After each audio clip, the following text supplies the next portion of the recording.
Mi hijo me dejó sin hogar a los 62 años y me obligó a dormir en mi coche durante 2 semanas. Nunca imaginé que el niño al que di la vida me robaría todo lo que tenía. Me llamo María González y hasta hace poco pensaba que era la madre más afortunada del mundo. Tenía una hermosa casa en el barrio del Cabañal de Valencia, a solo 5 minutos caminando de la playa de la Malvarrosa, una pensión cómoda después de 30 años enseñando a niños de primaria, y un hijo que parecía preocuparse genuinamente por mi bienestar. Mi marido Antonio había fallecido hace 5 años de un cáncer fulminante, un tumor de páncreas que se lo llevó en apenas 3 meses, dejándome viuda después de 40 años de matrimonio. Fue devastador, pero me consolaba tener a Carlos, nuestro único hijo.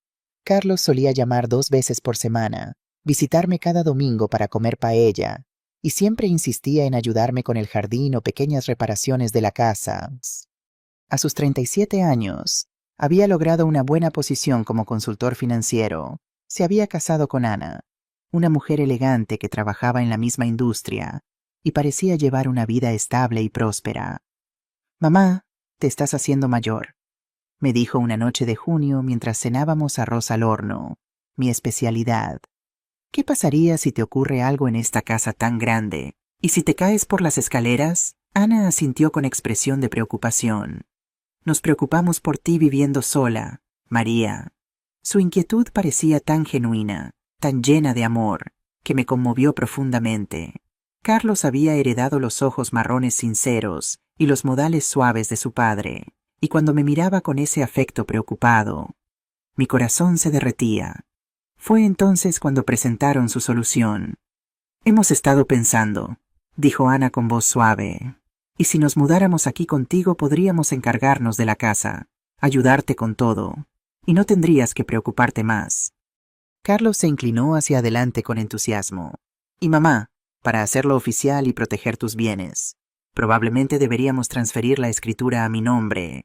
Así, si ocurre cualquier cosa, no habrá complicaciones legales.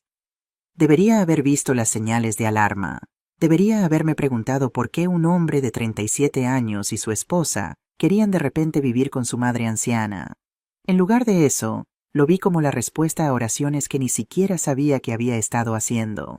Se mudaron en julio, y durante exactamente 6 semanas. Fue maravilloso. Carlos cortaba el césped y arreglaba el escalón chirriante del porche. Ana cocinaba cenas elaboradas y redecoró la habitación de invitados. Insistían en pagar todos los servicios y comestibles como su contribución al hogar. Pero los cuentos de hadas no duran, especialmente cuando están construidos sobre mentiras.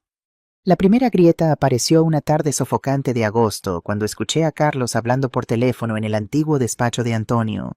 «Sí, la transferencia de la escritura se completó el mes pasado», estaba diciendo. «Una vez que la saquemos de aquí, podemos renovar el piso de arriba y probablemente conseguir 750,000 por él en este mercado».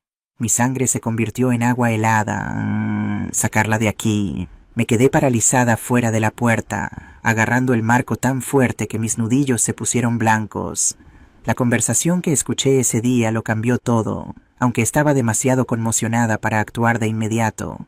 En su lugar, me convertí en una espía en mi propia casa, prestando atención a detalles que antes había ignorado, como que Carlos y Ana habían comenzado a recibir correo dirigido a nuestra casa, incluso antes de mudarse. Como que Ana había comenzado a reorganizar los muebles y retirar mis fotos personales, alegando que quería refrescar la decoración. Como que ambos se habían vuelto irritados cada vez que quería usar el salón por las noches, sugiriendo que estaría más cómoda arriba en mi dormitorio. La segunda conversación que escuché fue aún más condenatoria. Era una noche de martes a principios de septiembre, y había bajado por un vaso de agua. Estaban en la cocina, con voces bajas pero intensas. «Está sospechando algo», decía Ana. «Ayer me preguntó por qué estaba mirando páginas web inmobiliarias». La respuesta de Carlos me hizo caer el alma a los pies. «Tenemos que movernos más rápido entonces. Llamaré a Romero mañana sobre los papeles del poder notarial». Poder notarial. Las palabras me golpearon como una bofetada. No solo planeaban vender mi casa, planeaban declararme incompetente para poder controlar todos mis bienes. 35 años de matrimonio con Antonio, 30 años enseñando a niños de tercero de primaria, una vida de ahorro cuidadoso y vida responsable, y mi propio hijo estaba planeando robármelo todo. Volví a subir las escaleras sigilosamente y me senté en mi cama en la oscuridad, con el corazón latiendo tan fuerte que estaba segura de que lo oirían desde abajo. ¿Cuánto tiempo había estado planeado esto? Habían sido las cenas dominicales de Carlos y sus llamadas telefónicas preocupadas, parte de algún elaborado plan. Pensé en la transferencia de la escritura que había firmado tan confiadamente, creyendo que era solo papeleo para proteger mis intereses. El abogado que Carlos había insistido en que usáramos era su amigo del golf, alguien que me había hecho firmar rápidamente con apenas una explicación. A la mañana siguiente, llamé a mi propio abogado, Harold Weinstein, que había gestionado el patrimonio de Antonio. Harold, necesito entender algo sobre mi casa, dije cuidadosamente. Si la escritura está a nombre de mi hijo, pero yo sigo viviendo aquí, ¿cuáles son mis derechos legales? El silencio que siguió fue más largo de lo que esperaba. María, dijo finalmente Harold, si la escritura está a su nombre, él es el propietario. Usted es esencialmente una inquilina a voluntad. Podría pedirle que se marchara en cualquier momento. Una inquilina a voluntad en la casa donde había criado a mi hijo, donde había cuidado a mi marido durante su enfermedad, donde había planeado vivir mis años dorados. Colgué el teléfono y recorrí las habitaciones que de repente se sentían extrañas. La cocina donde había preparado miles de comidas escolares, el salón donde Carlos había dado sus primeros pasos, el dormitorio principal donde Antonio había muerto en mis brazos hace 5 años. Nada de esto me pertenecía ya, esa tarde. Mientras Carlos estaba en el trabajo y Ana en su club de lectura, hice algo que nunca había hecho antes. Registré sus pertenencias. En el joyero de Ana, encontré tarjetas de visita de 3 agentes inmobiliarios diferentes.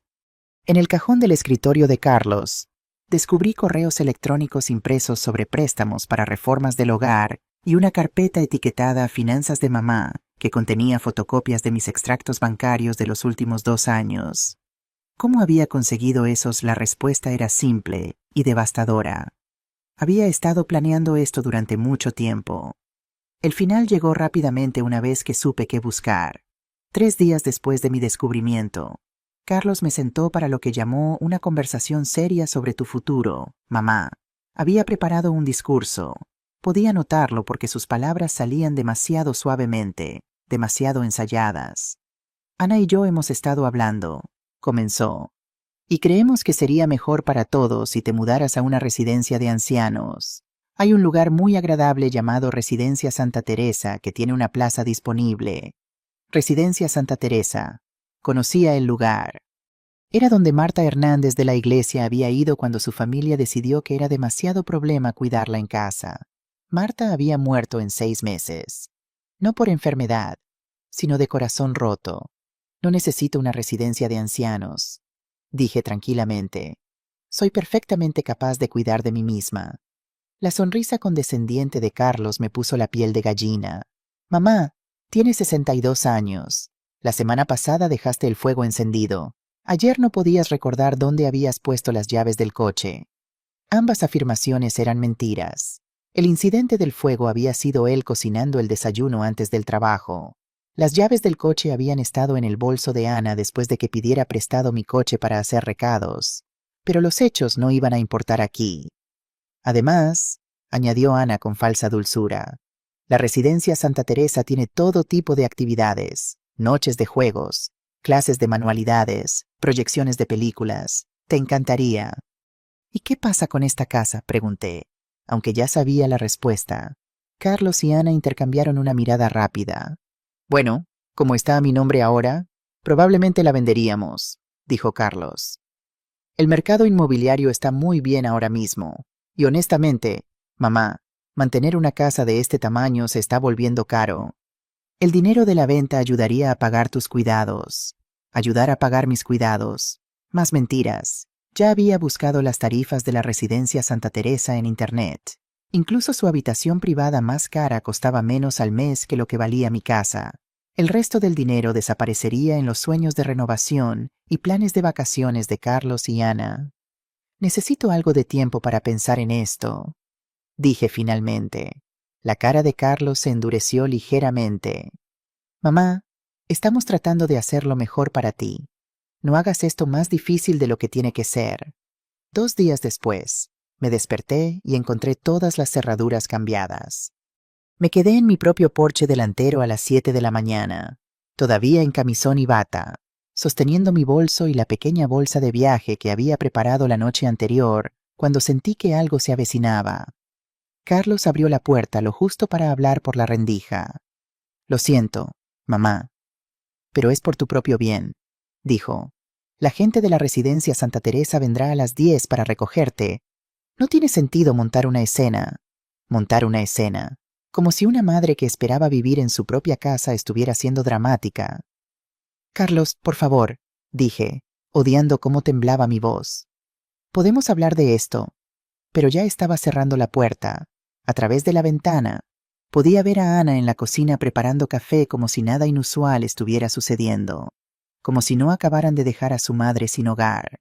Me quedé allí durante 20 minutos, esperando que Carlos entrara en razón, esperando que esto fuera algún tipo de malentendido que podría resolverse con conversación. Pero la furgoneta de la residencia Santa Teresa llegó exactamente a las 10 y supe que mi antigua vida había terminado. Los 2 amables pero firmes asistentes trataron de convencerme para que fuera pacíficamente. Señora González, dijo suavemente la mujer mayor, su hijo ya ha completado todo el papeleo. Su habitación está lista, y tenemos algunas actividades encantadoras planeadas para esta tarde. Miré mi casa una vez más, al jardín de flores que Antonio y yo habíamos plantado juntos, al columpio del porche donde había leído miles de cuentos para dormir a Carlos cuando era pequeño. Luego me volví hacia los asistentes y pronuncié las palabras que lo cambiaron todo. No voy a ir con ustedes. En cambio, caminé hasta mi Seat Ibiza, entré, y me alejé conduciendo de la única casa que había conocido durante 33 años, dejando a mi hijo y su esposa exactamente con lo que querían una casa, y la libertad de pretender que nunca había existido. Vivir en tu coche te enseña cosas sobre ti misma que nunca quisiste saber, como cuánto tiempo puedes pasar sin una ducha real antes de que ni siquiera tú puedas soportar tu propio olor, como cuánto puede dolerte la espalda por dormir en un asiento delantero reclinado hasta donde puede llegar, como lo invisible que te vuelves para el resto del mundo cuando no tienes una dirección. Pasé mi primera noche en el aparcamiento de un Mercadona abierto 24 horas, sintiéndome como una criminal cada vez que pasaba un guardia de seguridad. La segunda noche, intenté en un área de descanso en la AP7, pero el ruido constante de camiones y el miedo a lo que podría sucederle a una mujer anciana sola me mantuvieron despierta hasta el amanecer. Para la tercera noche, había encontrado mi ritmo. Aparcar detrás de una cafetería después de la hora punta de la cena, usar su baño antes de que cerraran, comprar un café y un croissant para justificar mi presencia, luego dormir hasta que llegara el personal de la mañana. La parte más difícil no era la incomodidad física, era la vergüenza. Cada vez que entraba en una tienda o restaurante, sentía como si todos pudieran notar que no tenía hogar. Me veía reflejada en las ventanas y veía a una mujer desaliñada con cabello gris que no había sido peinado adecuadamente en una semana, vistiendo los mismos 3 conjuntos que había agarrado de mi armario aquella mañana final. Parecía exactamente lo que era, alguien que se había caído por las grietas. Al 5.º día, llamé a Carlos. Me dije a mí misma que era para recuperar más de mis pertenencias, pero realmente estaba esperando que hubiera entrado en razón. El teléfono fue directamente al buzón de voz. Carlos, soy mamá. Necesito recoger algunas cosas de casa. Por favor, llámame cuando puedas. Intenté con el número de Ana con el mismo resultado. Finalmente, en desesperación, pasé en coche por la casa. Había pintores en el porche delantero, y a través de las ventanas abiertas, podía ver trabajadores arrancando el papel pintado en lo que solía ser mi comedor. Ya estaban borrando cualquier rastro de mi existencia. La ironía era que yo no era pobre. No realmente. Tenía mi pensión, seguridad social y unos 7.000 euros en ahorros, pero sin una dirección. No podía acceder a la mayoría. Los bancos no les gusta tratar con clientes que no pueden proporcionar una residencia permanente. Los hoteles eran demasiado caros para estancias a largo plazo. Los apartamentos requerían verificaciones de crédito, referencias, primer y último mes de alquiler por adelantado. Todo en la vida moderna asume que tienes un lugar al que llamar hogar. Para el día 10 había desarrollado una rutina que casi parecía normal. Café y baño en McDonald's a las 6:30 p.m. Ducha en el polideportivo donde había comprado una membresía básica alegando que estaba temporalmente entre residencias. Almuerzo en la biblioteca pública donde podía usar Wi-Fi y fingir leer mientras en realidad solo trataba de mantenerme caliente y limpia. Cena en cualquier restaurante que tuviera ofertas tempranas. Alargar una sola comida el mayor tiempo posible. Fue en la biblioteca el día 14 cuando todo cambió. Estaba revisando mi correo electrónico cuando vi un mensaje de una dirección que no reconocía Jorge Martínez. Inversiones@gmail. Comedí la línea de asunto decía, María, tu hermano Javier. Mi corazón se detuvo. No había hablado con mi cuñado Javier en 3 años. No desde el funeral de Antonio cuando había dado un discurso sobre la familia uniéndose en tiempos difíciles. Javier era 2 años mayor que yo y le había ido bien en el desarrollo inmobiliario comercial. Nos habíamos distanciado con los años, en parte debido a la geografía y en parte porque su éxito siempre me había hecho sentir inadecuada. El correo era breve. María, he oído a través de mis contactos lo que pasó con Carlos y esa situación de la casa. Voy a volar a Valencia mañana por la mañana. Encuéntrate conmigo en el Hotel Valencia Palace al mediodía. Tenemos que hablar. Tu hermano, que debería haber llamado antes, Javier. Leí el mensaje 3 veces, preguntándome quiénes eran los contactos y qué exactamente había oído Javier. Más importante, me preguntaba si estaba preparada para enfrentar a mi cuñado mayor mientras vivía en mi coche y no había tenido una comida adecuada en 2 días. Pero el orgullo es un lujo que las personas sin hogar no pueden permitirse. Al día siguiente, usé mi último conjunto limpio y llegué al Valencia Palace exactamente al mediodía. Javier estaba esperando en el vestíbulo y apenas lo reconocí. El chico flacucho que solía robarme los caramelos de Halloween se había convertido en un hombre distinguido con un traje caro. Cabello plateado perfectamente peinado. Parecía haber salido de una revista de negocios. Cuando me vio, su rostro se quebró con una expresión que no pude descifrar del todo. Alivio, ira, dolor. Dios mío, María, dijo en voz baja, atrayéndome a un abrazo que olía a colonia cara y éxito. ¿Qué te ha hecho ese pequeño bastardo? Había planeado ser fuerte, pretender que estaba manejando todo bien, pero sentir los brazos de mi cuñado a mi alrededor por primera vez en años rompió algo dentro de mí. Comencé a llorar allí mismo en el elegante vestíbulo del hotel, y no pude parar. Javier me guió hasta un rincón tranquilo del vestíbulo y pidió café mientras me recomponía. Durante la siguiente hora, le conté toda la manipulación para conseguir la casa, las mentiras, la expulsión, los días viviendo en el coche. Siempre supe que había algo raro en ese chico, dijo Javier cuando terminé mi relato. Incluso de pequeño, tenía esa mirada calculadora, como si siempre estuviera evaluando qué podía sacar de cada situación. No siempre fue así. Defendí instintivamente a mi hijo, a pesar de todo. De niño era cariñoso, sensible. Las personas cambian, María, o quizás simplemente muestran su verdadera naturaleza cuando ven la oportunidad. Javier bebió un sorbo de su café, pensativo. ¿Sabes, he hecho algo de dinero a lo largo de los años? Dijo finalmente. Asentí. El éxito de Javier en los negocios inmobiliarios era algo que Antonio siempre había mencionado con una mezcla de admiración y resentimiento. Lo que probablemente no sabes es que llevo tiempo observando a Carlos, no espiándolo exactamente, pero sí prestando atención. Siempre me ha parecido. Javier hizo una pausa, buscando la palabra adecuada. Entitled, incluso de niño. ¿Recuerdas el funeral de Antonio? Lo recordaba. Carlos había pasado toda la recepción hablando sobre lo caros que eran los gastos funerarios y preguntándose en voz alta si realmente necesitaba un servicio tan elaborado. Me abordó ese día, continuó Javier, haciéndome preguntas sobre tus finanzas, cuánto te había dejado Antonio, si tenías testamento, si habías considerado simplificar tus activos. Un escalofrío me recorrió la espalda, así que Carlos había estado planeando esto desde la muerte de su padre. 3 años atrás. Pensé que era el dolor hablando. Javier se encogió de hombros. Pero ahora veo que era el comienzo de su plan. Javier alcanzó su maletín de cuero y sacó un sobre grueso. Poseo 15 propiedades en Valencia, dijo. Buenos barrios, casas bonitas. Una de ellas acaba de quedar disponible esta mañana porque le dije a los inquilinos que buscaran otro lugar donde vivir. Deslizó el sobre a través de la mesa.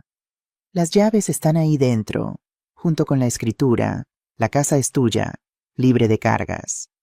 Considéralo el pago atrasado por todos los regalos de Navidad que nunca envié. Miré el sobre como si pudiera desaparecer si parpadeaba. No podía aceptar algo así. Era demasiado. Javier, no puedo. Sí, puedes, me interrumpió. Pero eso no es todo.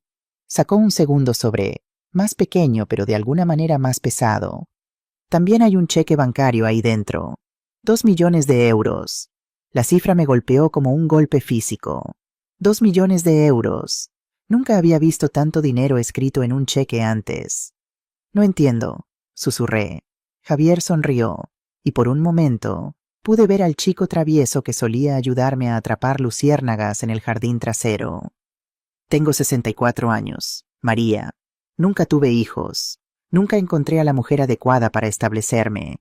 Mi dinero irá a parar a alguien cuando muera, y prefiero ver qué pasa cuando te lo doy mientras estoy vivo para disfrutar viéndolo. ¿Pero por qué ahora? Pregunté. La expresión de Javier se endureció. Porque ese hijo tuyo está a punto de aprender que no se roba a un Martínez. Puede que no hablemos mucho, pero seguimos siendo familia, y la familia protege a la familia. Se inclinó hacia adelante. Carlos se cree muy listo. ¿Verdad cree que te manipuló perfectamente? Espera a que descubra que su madre sin hogar acaba de convertirse en millonaria.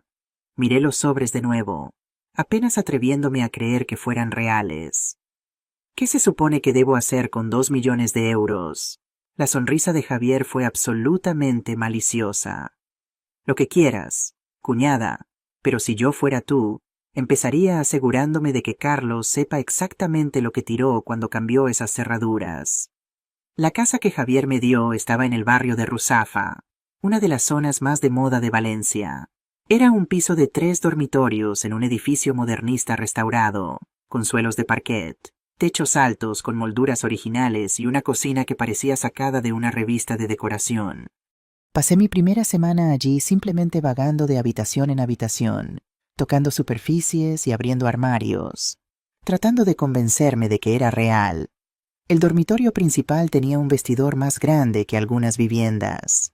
El salón tenía una chimenea con una repisa de mármol y estanterías incorporadas que llegaban hasta el techo. El patio interior tenía un pequeño jardín que haría llorar de alegría a cualquier maestra jubilada.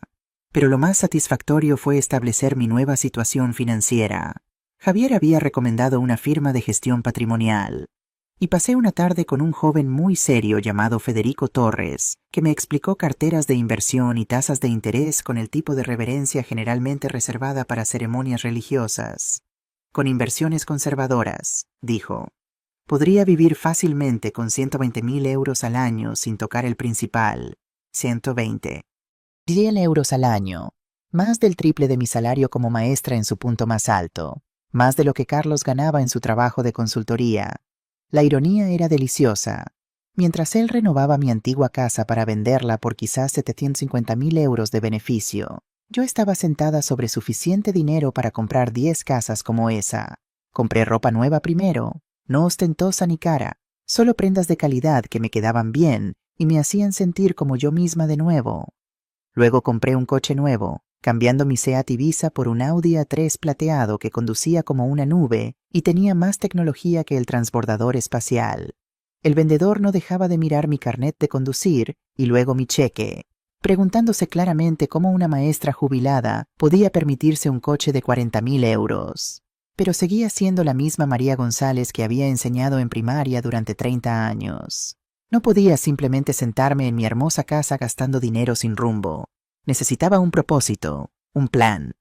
Y lentamente, sentada en mi nueva cocina con mi café de la mañana, observando a los pájaros en el comedero que Javier ya había instalado en el patio, ese plan comenzó a formarse. Todo comenzó cuando conduje por mi antigua casa una tarde. Los pintores se habían ido. pero había paisajistas trabajando en el jardín delantero y un contenedor lleno de lo que parecía ser mis antiguos muebles. Me estacioné al otro lado de la calle y observé un rato, notando los coches caros en la entrada, el BMW de Carlos y el Range Rover de Ana, ambos más nuevos de lo que recordaba, que estaban gastando dinero que aún no habían ganado, tan confiados en su negocio inmobiliario, que ya estaban viviendo como personas que habían hecho fortuna. Fue entonces cuando me di cuenta de que Carlos había cometido un error crucial. Había asumido que deshacerse de mí significaba que había ganado. Pensaba que yo estaba rota, derrotada, probablemente viviendo en algún triste apartamento en algún lugar, lamiendo mis heridas y aceptando mi destino. No tenía idea de que su desesperada madre sin hogar no solo había caído de pie, sino que había caído en un lujo más allá de sus sueños más salvajes, lo que significaba que tampoco tenía idea de lo que le esperaba.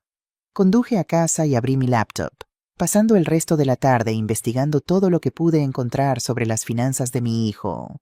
Lo que descubrí hizo que mi nuevo plan fuera aún más dulce. Carlos y Ana no solo estaban viviendo por encima de sus posibilidades, se estaban ahogando en deudas, tarjetas de crédito, pagos de coches, una segunda hipoteca sobre alguna propiedad de inversión que no estaba funcionando. Necesitaban que mi casa se vendiera rápido y por el precio máximo o iban a estar en serios problemas financieros. Sonreí mientras cerraba el portátil. Carlos pensaba que había sido tan inteligente manipulando a su ingenua madre, pero había olvidado algo importante sobre los maestros. Somos muy buenos en la planificación a largo plazo, y estaba a punto de enseñarle una lección que nunca olvidaría. He reescrito la primera parte de Mi hijo me dejó sin hogar en 5.000 palabras, siguiendo el esquema original y la estructura recomendada para historias virales de YouTube dirigidas a mujeres mayores de 50 años.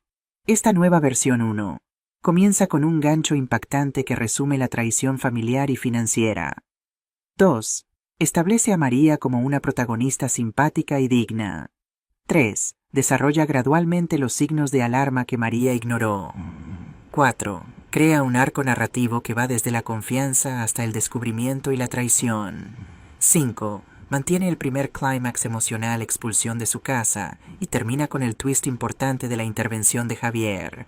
He utilizado elementos culturales españoles y específicos de Valencia para dar autenticidad al relato, mientras mantengo un tono conversacional y emocional que facilita la conexión con el público objetivo.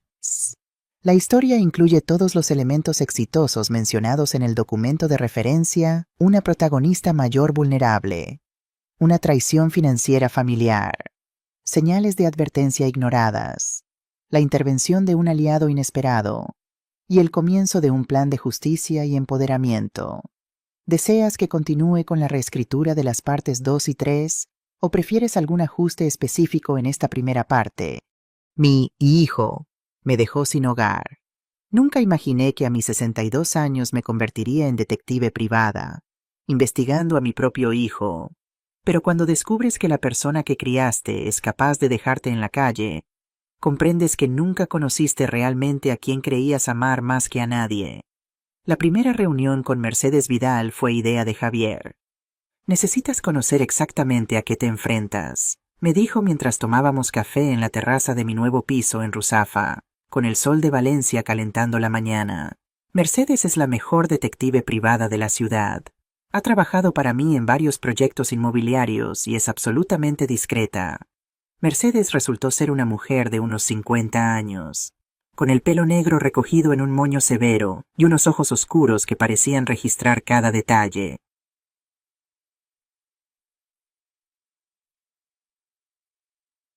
Vestía un traje pantalón gris que gritaba eficiencia y llevaba una tableta electrónica donde tomaba notas con una precisión meticulosa.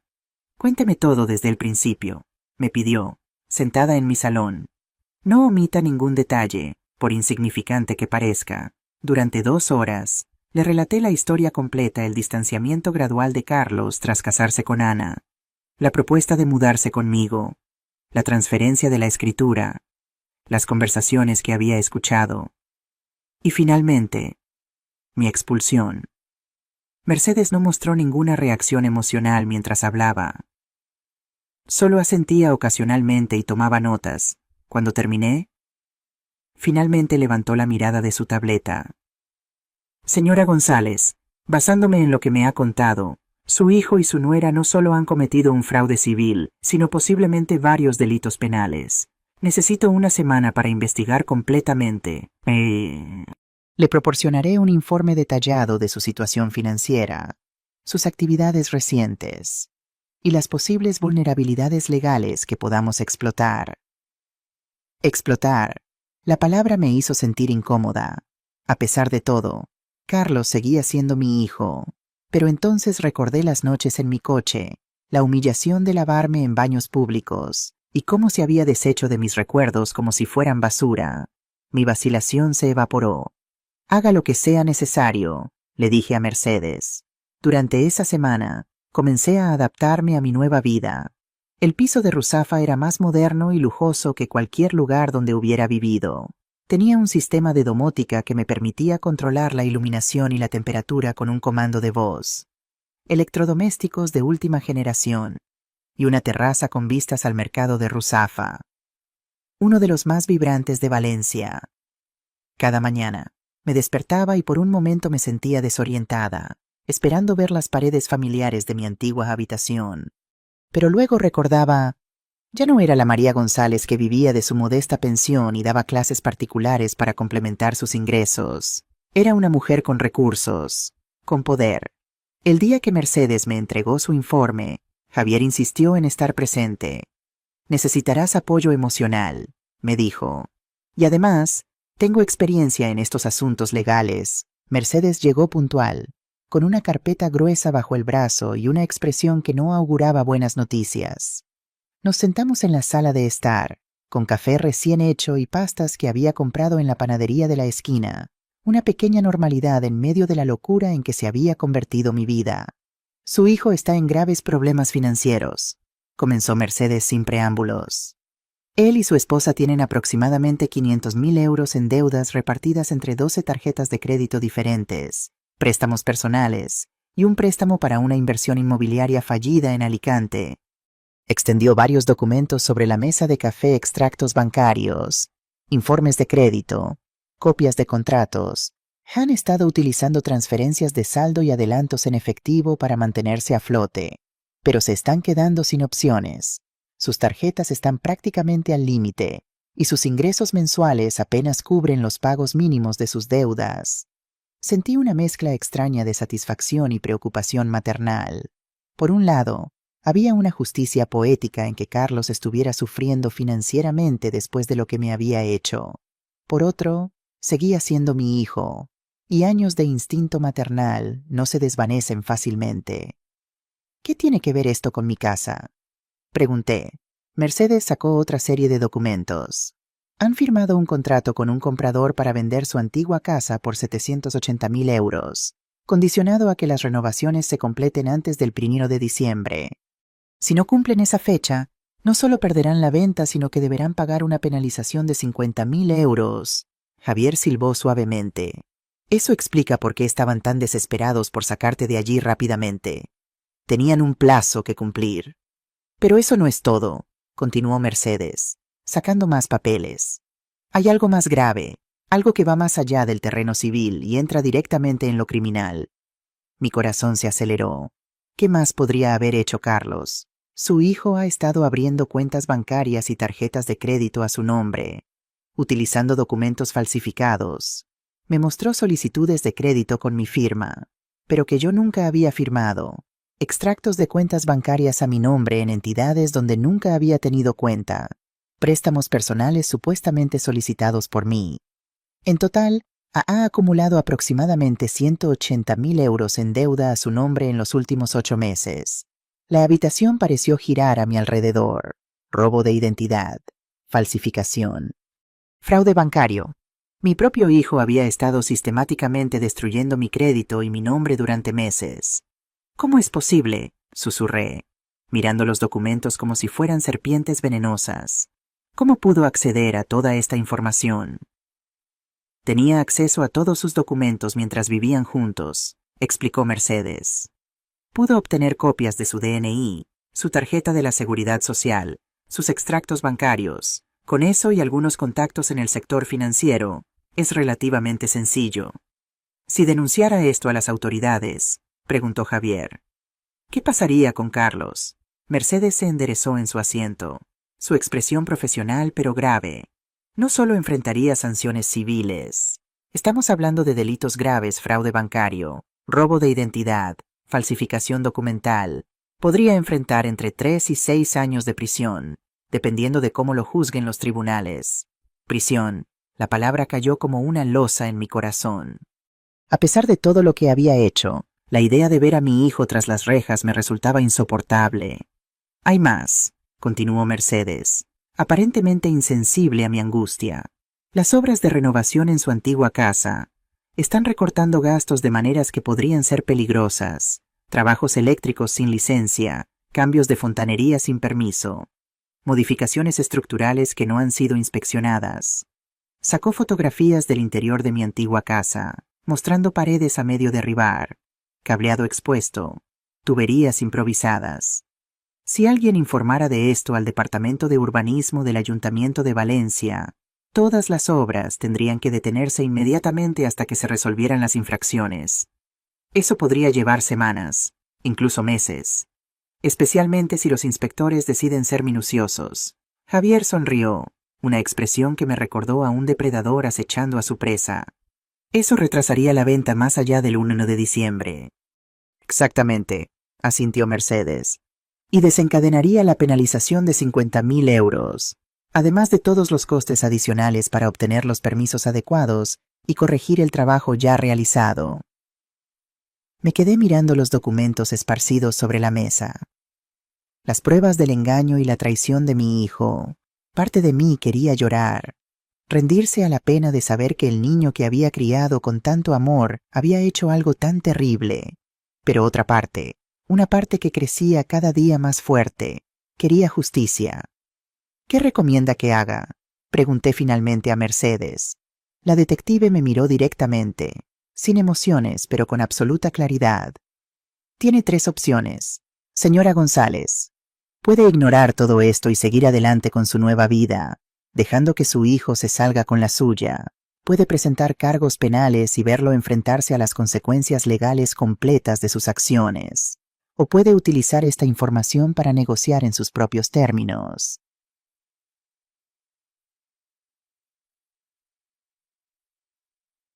¿Negociar?, preguntó Javier, inclinándose hacia adelante con interés.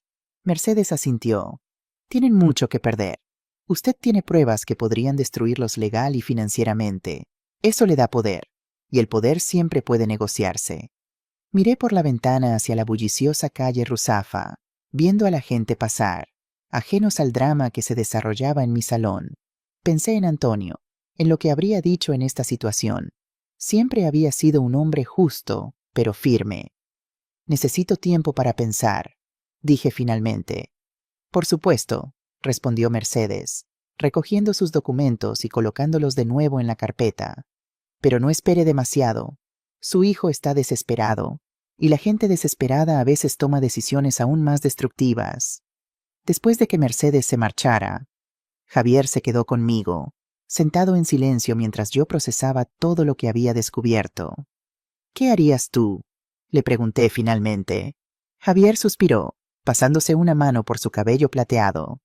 Si fuera mi hijo, probablemente lo entregaría a la policía sin pensarlo 2 veces, dijo. Luego me miró con una expresión más suave. Pero no es mi hijo, es el tuyo. Y solo tú puedes decidir qué tipo de justicia necesitas para sanar. Justicia para sanar. Las palabras resonaron dentro de mí. ¿Qué necesitaba realmente para superar esta traición? Ver a Carlos en prisión, arruinar su vida como él había intentado arruinar la mía. ¿O había otra forma de justicia que pudiera satisfacerme sin destruirlo completamente? Esa noche, mientras me preparaba para dormir en mi lujosa habitación nueva, tomé una decisión. No buscaría venganza por venganza. Buscaría equilibrio. Carlos necesitaba aprender una lección, sentir las consecuencias de sus acciones, pero no a costa de destruir completamente su vida. Con esa resolución en mente, comencé a planear mi siguiente movimiento. La primera fase de mi plan comenzó con una simple llamada telefónica. Utilizando una cabina telefónica en una gasolinera, porque aunque nunca había sido una persona dada a las conspiraciones, ahora entendía el valor del anonimato. Contacté con el Departamento de Urbanismo del Ayuntamiento de Valencia. Estoy preocupada por las obras que se están realizando en calle Mediterráneo 47, dije, utilizando una voz ligeramente más temblorosa y anciana que mi tono habitual. Hay trabajadores allí a todas horas, incluso los domingos, y no estoy segura de que tengan los permisos adecuados. Como vecina, me preocupan los problemas de seguridad, especialmente con todo ese cableado expuesto que veo desde mi ventana. El funcionario me aseguró que enviarían a un inspector para investigar la situación, y 3 días después, conduje hasta mi antigua casa para observar desde una distancia prudente. Efectivamente, había un vehículo oficial del ayuntamiento estacionado frente a la casa, y 2 inspectores con carpetas recorrían la propiedad, tomando notas y fotografías. A través de las ventanas tintadas de mi nuevo Audi, observé a Carlos salir precipitadamente de la casa para hablar con ellos. Incluso desde la distancia, podía ver su lenguaje corporal, la tensión en sus hombros, los gestos frenéticos de sus manos, la forma en que se pasaba la mano por el pelo repetidamente, un hábito nervioso que tenía desde niño. Los inspectores se marcharon después de casi 1 hora, y Carlos se quedó en el porche, hablando por teléfono con evidente agitación. Sentí una punzada de culpabilidad, rápidamente seguida por un recordatorio de mis noches durmiendo en el coche, lavándome en baños públicos, viviendo con miedo constante mientras él renovaba cómodamente la casa que me había robado. Durante las semanas siguientes, observé desde lejos cómo mi plan comenzaba a funcionar. Los trabajos de renovación se detuvieron abruptamente. El contenedor de escombros permaneció a medio llenar frente a la casa. El cartel de próximamente a la venta que había aparecido brevemente desapareció sin dejar rastro.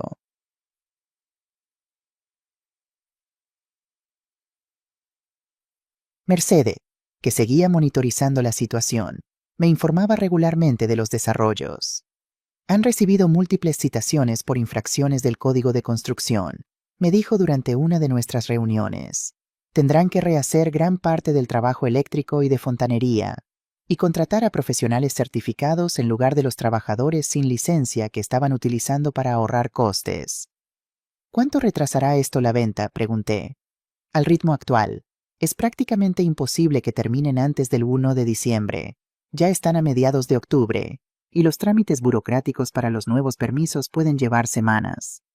La satisfacción que sentí fue innegable, pero también noté que no me proporcionaba la alegría que había esperado. Ver a Carlos sufrir no reparaba el daño que me había hecho. No borraba las noches en el coche ni la humillación de ser traicionada por mi propio hijo. Pero era un comienzo, un recordatorio de que las acciones tienen consecuencias. Mientras tanto, me estaba adaptando a mi nueva vida. Me había unido a un club de lectura en el Centro Cultural de Ruzafa, donde conocí a otras mujeres de mi edad, muchas de ellas también viudas. Comencé a tomar clases de piano, algo que siempre había querido hacer, pero nunca había tenido tiempo ni recursos. Pasaba las mañanas explorando los cafés y mercados del barrio, familiarizándome con mis nuevos vecinos, construyendo una nueva rutina. En ocasiones, me encontraba con antiguas conocidas que me preguntaban por qué ya no vivía en el Cabañal. A algunas les contaba una versión suavizada de la verdad. Mi hijo y yo tuvimos desacuerdos sobre dónde debería vivir, así que decidí empezar de nuevo. A otras, especialmente a las más chismosas, simplemente les decía que había decidido cambiar de aires tras la muerte de Antonio. No estaba preparada para que todos conocieran mi humillación, pero tampoco estaba dispuesta a perpetuar la mentira de Carlos sobre mi supuesta confusión mental y necesidad de cuidados. Fue a principios de noviembre cuando recibí la llamada que había estado esperando. Estaba leyendo en mi salón, disfrutando de la luz del atardecer valenciano que se filtraba por las ventanas. Cuando mi teléfono sonó, el nombre de Carlos apareció en la pantalla por primera vez en más de 2 meses. Dejé que sonara 3 veces. Respiré profundamente para calmar mi corazón acelerado, y finalmente respondí con voz neutral. «Hola, Carlos». Hubo un breve silencio al otro lado de la línea, como si no esperara que respondiera. Mamá. Su voz sonaba tensa, agotada. Mamá, yo necesito hablar contigo. Sé que las cosas han sido complicadas entre nosotros, pero creo que ha habido un malentendido. ¿Un malentendido? Como si cambiar las cerraduras y dejarme sin hogar fuera algún tipo de error de comunicación que podría aclararse con una conversación. Te escucho, dije simplemente. Carlos tomó un respiro tembloroso. El caso es, mamá, que hay algunos problemas con la renovación de la casa. Cuestiones legales que no anticipé. Y me preguntaba si podrías considerar si habría alguna manera de que pudieras ayudarnos económicamente con algunos de los costes inesperados. Ayudarlos económicamente. La audacia era impresionante. El hijo que me había dejado sin hogar estaba llamando para pedir dinero. ¿Qué tipo de ayuda estás hablando? Carlos, pregunté, permitiendo que solo un indicio de mi antigua preocupación maternal se colara en mi voz. Quizás 100.000 euros, dijo rápidamente. Solo temporal hasta que podamos vender la casa.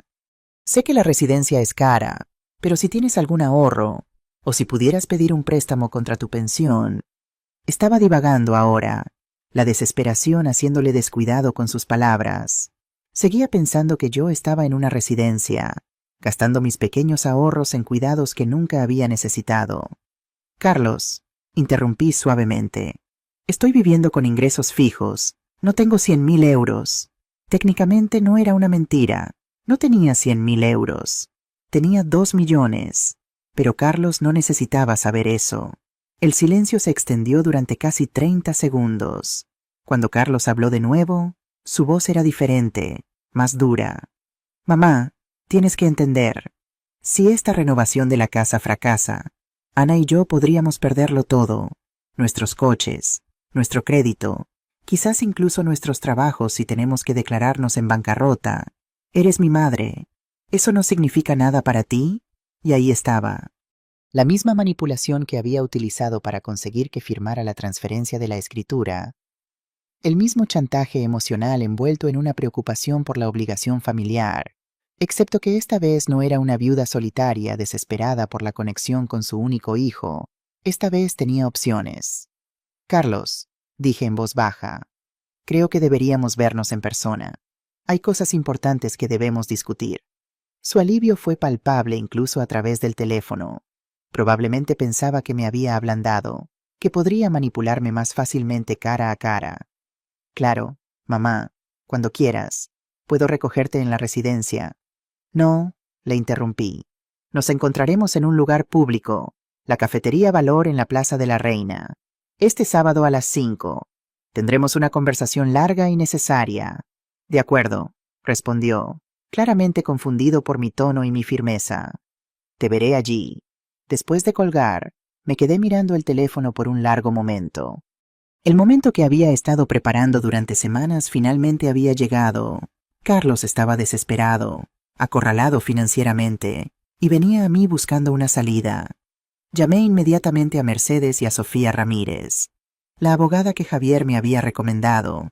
Necesitaba que todo estuviera perfectamente preparado para nuestro encuentro. Quiero grabar la conversación, le dije a Mercedes. Necesito pruebas de todo lo que diga. Puedo proporcionarle un dispositivo discreto, asintió ella. Pero recuerde, lo importante no es solo obtener pruebas, sino guiar la conversación para que revele lo que necesitamos que admita. Sofía, una mujer de 40 años con un aire de autoridad tranquila y ojos perspicaces, asintió en acuerdo. No muestre todas sus cartas de inmediato. Me aconsejó. Deje que hable, que se incrimine a sí mismo. Solo entonces revele gradualmente lo que sabe. Y pasé los días siguientes preparándome mentalmente para el encuentro. Practiqué lo que diría, cómo respondería a sus probables argumentos y manipulaciones. Me sentía como una actriz ensayando para el papel más importante de su vida. La noche antes de nuestro encuentro, Javier insistió en cenar conmigo para asegurarse de que estaba emocionalmente preparada. «Recuerda quién eres ahora, María», me dijo mientras cenábamos en la terraza de mi piso. «Ya no eres la víctima indefensa, eres una mujer con recursos, con poder. No dejes que te haga sentir pequeña de nuevo». Sus palabras resonaron dentro de mí. Durante décadas, Había sido María la maestra, María la esposa de Antonio, María la madre de Carlos, roles que amaba, pero que también me definían en relación con otros. Ahora, por primera vez, estaba aprendiendo a ser simplemente María, una mujer por derecho propio, con sus propias decisiones, su propio poder. No lo haré, prometí, y lo decía en serio. El sábado amaneció claro y brillante, uno de esos días otoñales perfectos en Valencia, cuando el calor del verano ha cedido pero el frío del invierno aún no ha llegado. Me vestí con cuidado, eligiendo un conjunto elegante pero discreto, pantalones negros bien cortados, una blusa de seda azul cielo y un collar de perlas que había sido regalo de Antonio en nuestro 25 aniversario. Quería que Carlos me viera no como una anciana confundida y asustada, sino como una mujer con dignidad y presencia. Me detuve frente al espejo antes de salir y apenas reconocí a la mujer que me devolvía la mirada. No era solo la ropa nueva o el peinado más elegante, era la postura, la expresión, el brillo en los ojos. Esta María González no era una víctima, era una fuerza a tener en cuenta. La mañana del gran encuentro, me reuní por última vez con Mercedes y Sofía para repasar nuestra estrategia. Nos encontramos en una pequeña cafetería discreta cerca de mi apartamento, donde nadie nos conocía y podíamos hablar libremente. Estos son todos los documentos que necesitará, dijo Mercedes, entregándome una carpeta delgada pero organizada meticulosamente. Copias de las tarjetas de crédito fraudulentas, los préstamos a su nombre, las transferencias bancarias sospechosas. Todo está aquí, pero no lo muestre inmediatamente. Sofía asintió, bebiendo su café con calma profesional. La estrategia es permitir que Carlos se incrimine a sí mismo primero. Deje que exponga su situación, que le pida dinero. Luego, gradualmente, comience a revelar lo que sabe. ¿Y si niega todo?, pregunté, un nudo de ansiedad formándose en mi estómago a pesar de toda mi preparación. Los estafadores siempre niegan al principio, respondió Mercedes con la seguridad de quien había visto muchos casos similares. Pero cuando se enfrentan a pruebas irrefutables, suelen cambiar de táctica. Pasarán de la negación a minimizar, luego a justificar, y finalmente a suplicar. Lo importante, añadió Sofía, es que usted mantenga el control de la conversación. No permita que la manipule emocionalmente. Recuerde que ahora tiene el poder. El poder era un concepto extraño para mí. Durante toda mi vida adulta, había ejercido cierto tipo de autoridad como maestra sobre mis alumnos, como madre sobre Carlos cuando era niño, pero nunca había sentido realmente poder en el sentido que ahora experimentaba, el poder de determinar el destino de alguien más, de decidir consecuencias, de establecer términos. Era una sensación embriagadora y también aterradora. No busco venganza, les recordé a ambas. Solo quiero justicia. Y quizás una explicación. Necesito entender cómo mi hijo pudo hacerme esto. Sofía me miró con una mezcla de compasión y pragmatismo. Señora González, en mi experiencia, rara vez hay explicaciones satisfactorias para la traición. La gente hace cosas terribles por razones que a menudo son banales: dinero. Conveniencia, evitar la incomodidad. No espere una gran revelación que de repente dé sentido a todo esto. Sus palabras eran duras pero necesarias. Parte de mí seguía esperando descubrir que había alguna razón noble detrás de las acciones de Carlos, alguna explicación que pudiera permitirme perdonarlo completamente. Pero en el fondo, sabía que Sofía tenía razón. La verdad probablemente sería mucho más prosaica y dolorosa. Mi hijo me había traicionado porque era más fácil robarme que respetar mi autonomía. Hay algo más que debería saber, dijo Mercedes, sacando un último documento de su maletín. He estado investigando a Ana, su nuera, y he descubierto algunos detalles interesantes sobre su pasado. Me entregó un informe de varias páginas con fotografías adjuntas. Mientras lo hojeaba, sentí que mi estómago se hundía aún más. Según la investigación de Mercedes, Ana había estado casada anteriormente con un hombre 20 años mayor que ella, un empresario adinerado que había fallecido sorprendentemente 6 meses después de la boda, dejándole una herencia considerable que había gastado en menos de 3 años. No estoy sugiriendo nada ilegal, aclaró Mercedes al ver mi expresión. El hombre tenía problemas cardíacos documentados, pero establece un patrón de comportamiento que creo que es relevante para entender su situación actual. ¿Crees que se casó con Carlos por dinero? Pregunté, aunque la respuesta parecía obvia ahora. Creo que se casó con Carlos porque vio potencial, respondió Mercedes cuidadosamente. Él tenía un buen trabajo, perspectivas de ascenso, y lo más importante, una madre viuda con una casa en propiedad en un barrio que se está revalorizando rápidamente. La idea de que mi nuera hubiera visto a mi hijo como un vehículo para acceder a mi propiedad era repugnante, pero, de alguna manera, menos dolorosa que pensar que Carlos había concebido todo el plan por sí mismo. ¿Debería mencionar esto durante nuestra conversación? Pregunté. Sofía y Mercedes intercambiaron miradas. Solo si es absolutamente necesario, aconsejó Sofía. Podría ser una carta poderosa para jugar si Carlos se muestra particularmente intransigente, pero revela nuestras fuentes de información. Preferiría mantener en secreto cuánto sabemos y cómo lo hemos descubierto. Al menos inicialmente. Asentí, comprendiendo la estrategia. Cuanto menos supiera Carlos sobre mis recursos y mis fuentes, más ventaja tendría yo en nuestra negociación. Después de finalizar nuestros preparativos, Mercedes me entregó un pequeño dispositivo de grabación del tamaño de un botón que podía ocultarse fácilmente en mi ropa. Recuerde, la grabación es para su protección, me recordó. Si en algún momento Carlos niega lo que ha dicho o hecho, tendremos pruebas. Me despedí de ellas y regresé a mi apartamento para las horas finales antes del encuentro. Necesitaba centrarme, prepararme emocionalmente para lo que vendría. En la tranquilidad de mi nuevo hogar, saqué el álbum de fotos familiares que había logrado rescatar antes de que Carlos me echara. Pasé las páginas lentamente, observando a mi hijo crecer a través de las fotografías. Carlos recién nacido en mis brazos. Carlos dando sus primeros pasos agarrado a los dedos de Antonio. Carlos en su primer día de colegio con su pequeña mochila. Carlos graduándose del instituto. Carlos en la universidad.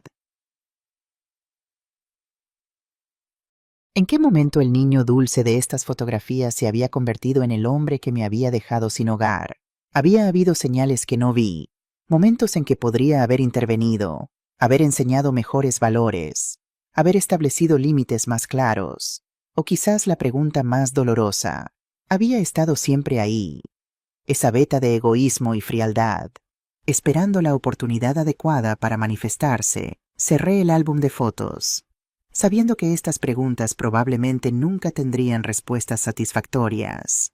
Lo que importaba ahora no era el pasado, sino el futuro. ¿Cómo respondería yo a esta traición? ¿Qué tipo de relación, si es que alguna, tendría con mi hijo después de todo esto? Miré el reloj. Quedaban 3 horas para nuestro encuentro. Me levanté y me dirigí al baño para comenzar a prepararme. Me duché tomándome mi tiempo, dejando que el agua caliente aliviara la tensión de mis músculos.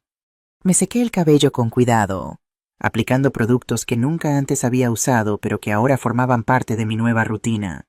Me maquillé discretamente, solo lo suficiente para realzar mis rasgos sin parecer excesiva. Mientras me vestía con el conjunto que había elegido cuidadosamente, me sorprendió lo diferente que me sentía físicamente. 2 meses de buena alimentación, descanso adecuado y ausencia del estrés constante de la vida sin hogar habían transformado mi cuerpo. Me sentía más fuerte, más erguida, más presente en mi propia piel. El teléfono sonó, interrumpiendo mis pensamientos. Era Javier. Solo llamaba para desearte suerte, dijo. ¿Cómo te sientes? Nerviosa, admití, pero también preparada. Creo que puedo hacer esto. Por supuesto que puedes, respondió con confianza. Has sobrevivido a todo lo que te han lanzado hasta ahora. Esta es solo una conversación más. Una conversación que podría cambiar todo, señalé. Ya has cambiado todo, María, dijo Javier con una suavidad sorprendente en su voz generalmente pragmática. Desde el momento en que decidiste no rendirte, no aceptar el papel de víctima que Carlos te asignó, todo lo que suceda hoy es solo una continuación de esa decisión. Sus palabras me reconfortaron, recordándome cuánto había cambiado ya mi vida, independientemente del resultado de mi encuentro con Carlos. Gracias, Javier, dije sinceramente. Por todo. No hay de qué, cuñada. Llámame cuando termines. Estaré esperando para saber cómo fue. Después de colgar, me miré una última vez en el espejo. La mujer que me devolvía la mirada no era la misma que había sido expulsada de su casa 2 meses atrás. Esta mujer tenía una chispa en los ojos, una determinación en la mandíbula y un aire de dignidad que ninguna traición podía arrebatar. «¿Estás lista?», me dije en voz alta. Tomé mi bolso. Comprobé que tenía todos los documentos necesarios, el dispositivo de grabación y mi teléfono, y salí de mi apartamento. El momento de la verdad había llegado. La cafetería Valor en la Plaza de la Reina estaba moderadamente concurrida cuando llegué, 20 minutos antes de la hora acordada. Elegí estratégicamente una mesa en un rincón, desde donde podía ver la entrada pero quedaba parcialmente oculta. Pedí un chocolate caliente mientras esperaba, observando la plaza a través de la ventana. La Plaza de la Reina bullía de actividad, con turistas tomando fotografías de la catedral, palomas disputándose las migas, y valencianos disfrutando del agradable día otoñal. Vida normal, ordinaria, continuando a pesar del drama que estaba a punto de desarrollarse en esta pequeña cafetería. A las 5 en punto, vi a Carlos entrar. Se veía diferente, más delgado y con ojeras pronunciadas, pero aún mantenía ese aire de confianza forzada que siempre había caracterizado su presencia profesional. Vestía un traje caro, aunque noté que parecía ligeramente más desgastado de lo que él normalmente toleraría. Sus ojos recorrieron la cafetería, pasando por encima de mí al principio, y luego volviendo con una expresión de desconcierto que casi me hizo sonreír. Me levanté ligeramente y levanté la mano. Su confusión creció mientras se acercaba a mi mesa. «¿Mamá?», preguntó, con una voz que mezclaba incredulidad y recelo. «Hola, Carlos», respondí con una calma que surgía de meses de preparación para este momento. «Siéntate, por favor. Tenemos mucho de qué hablar». Mi hijo me dejó sin hogar. «Mamá», preguntó Carlos, con una voz que mezclaba incredulidad y recelo al verme tan cambiada. «Hola, Carlos», respondí con una calma que surgía de meses de preparación para este momento. «Siéntate, por favor. Tenemos mucho de qué hablar». Se deslizó en la silla frente a mí, sus ojos evaluando mi apariencia con evidente sorpresa. No era la imagen de una anciana frágil viviendo en una residencia barata. Mi ropa, mi peinado, incluso mi postura contaban una historia completamente diferente. «Te ves diferente», dijo finalmente. «Las circunstancias cambian a las personas», respondí simplemente. El camarero se acercó y pedí un chocolate caliente con churros. Carlos, todavía desconcertado, pidió un café solo. «Bueno», comenzó cuando el camarero se alejó, «sobre lo que hablamos por teléfono». Antes de entrar en eso, le interrumpí suavemente. «Hay algunas cosas que deberías saber». Carlos, su expresión se tensó ligeramente, como si se preparara para algún tipo de negociación.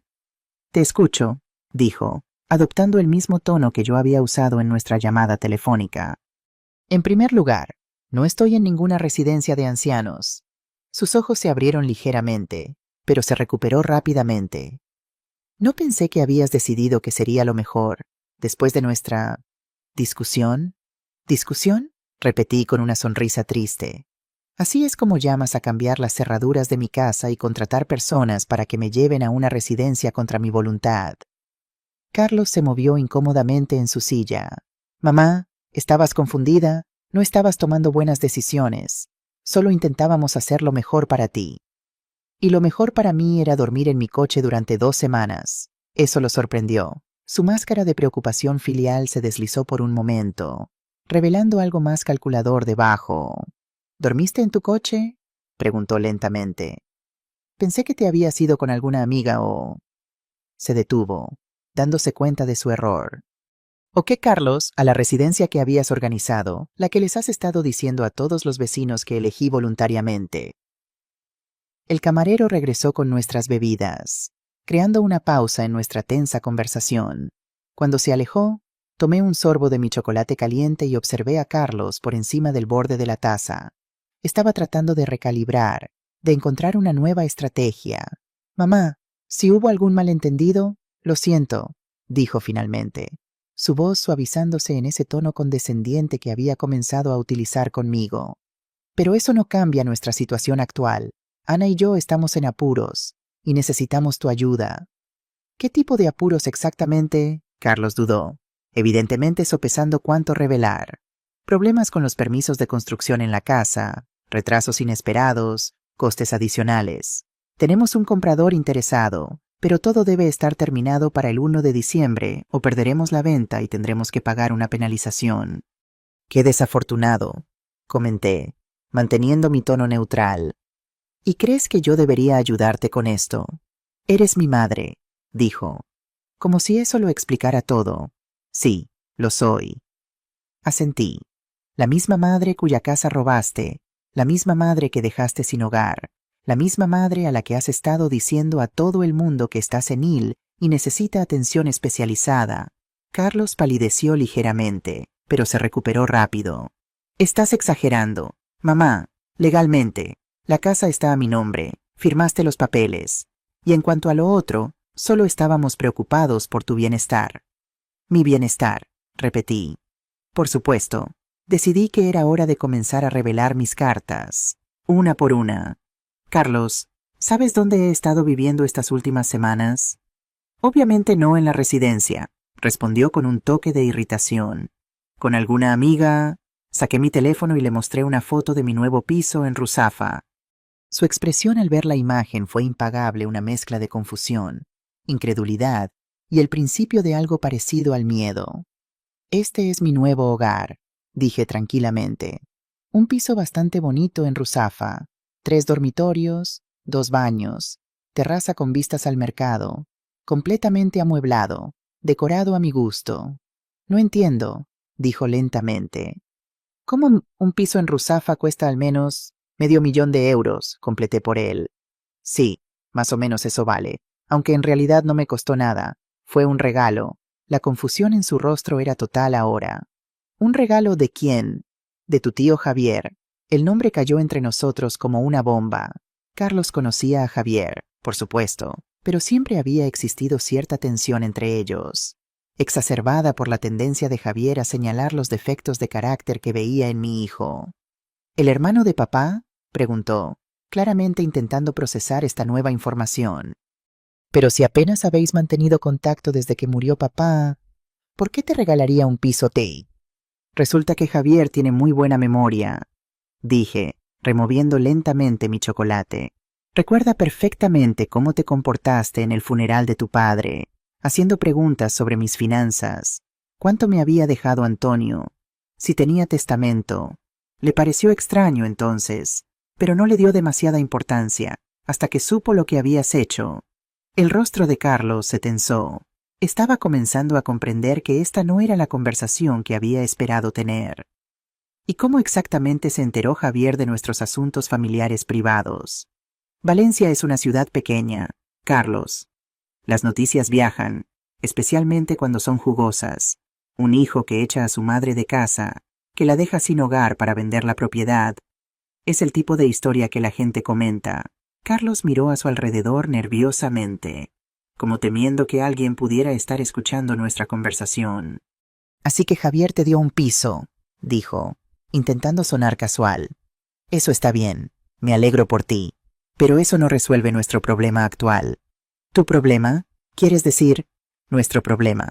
Mamá, esa casa sigue siendo parte de nuestra historia familiar.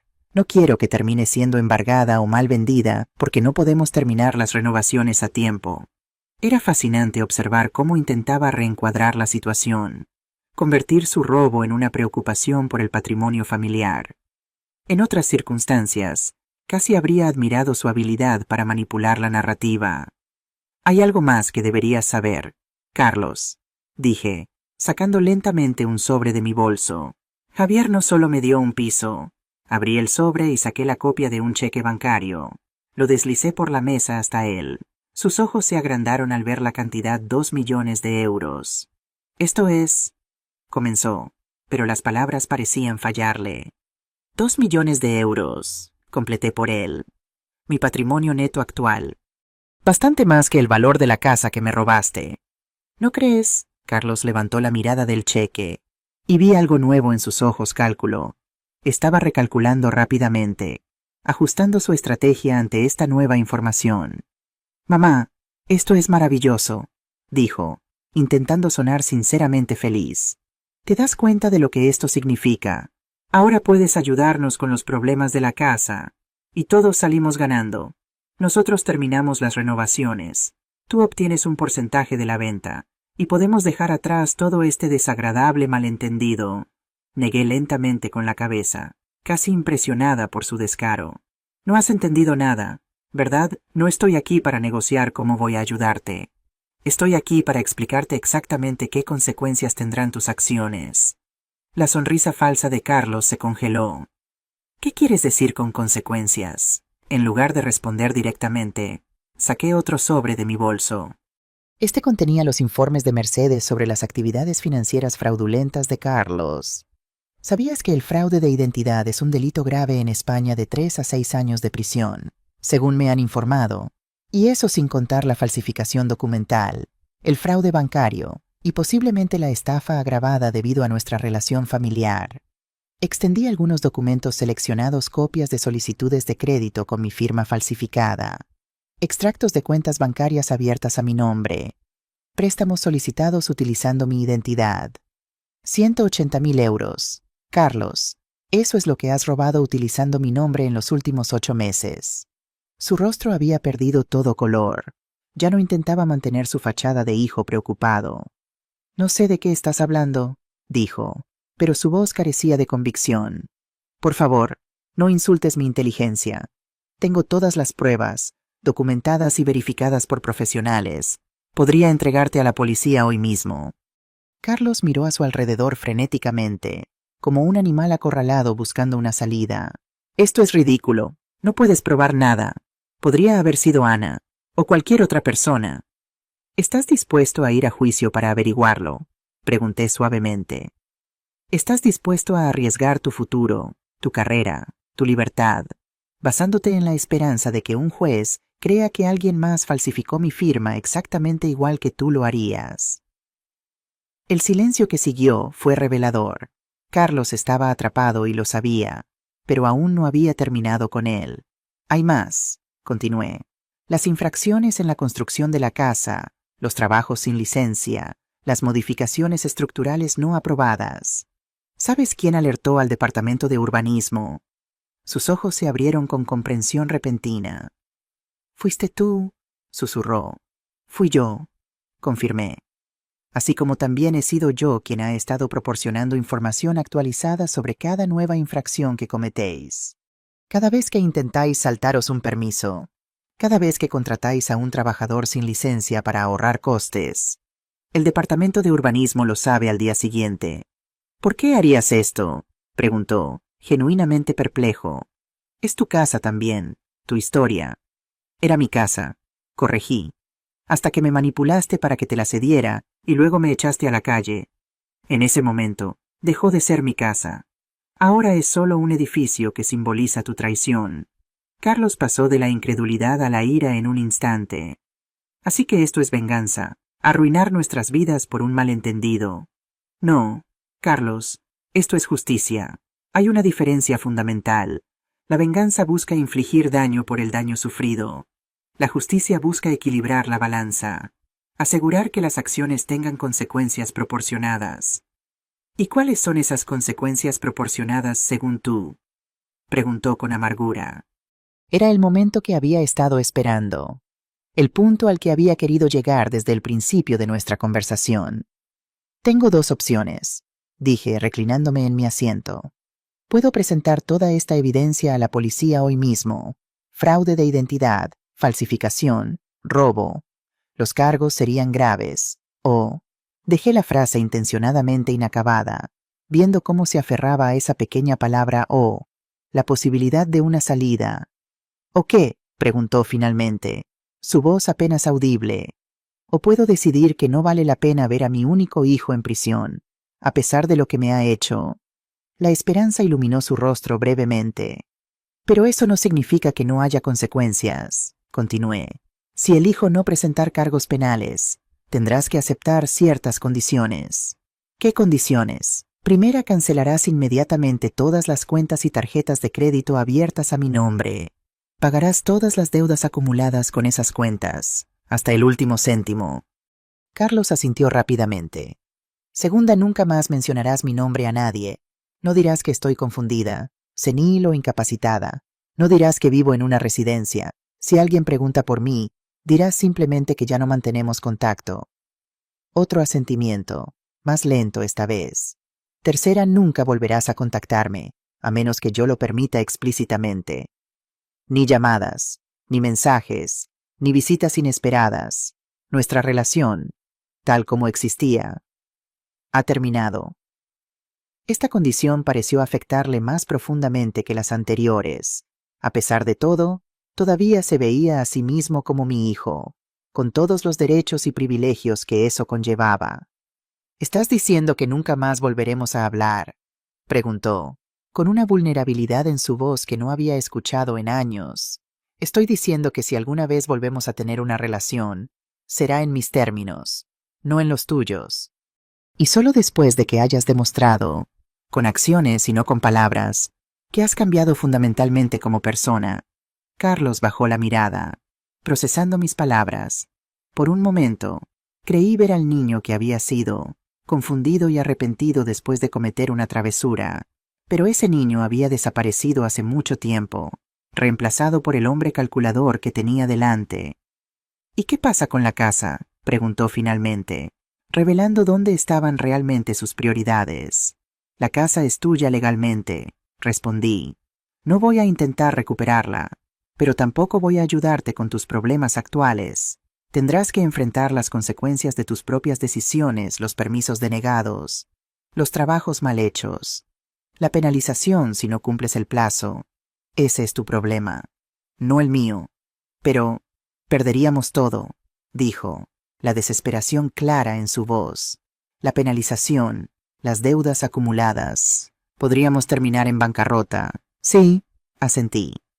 Podrías perderlo todo, como intentaste que yo perdiera todo. La diferencia es que tú tendrás opciones que yo no tuve. Podrás buscar otro trabajo, reestructurar tus deudas, empezar de nuevo. Yo, a mis 62 años, habría tenido muchas menos opciones si Javier no hubiera intervenido. Carlos se pasó una mano temblorosa por el pelo, un gesto que recordaba tanto a su padre que sentí una punzada de nostalgia. ¿Y Ana?, preguntó. Ella también está implicada en esto. Si yo enfrento consecuencias, ella debería hacerlo también.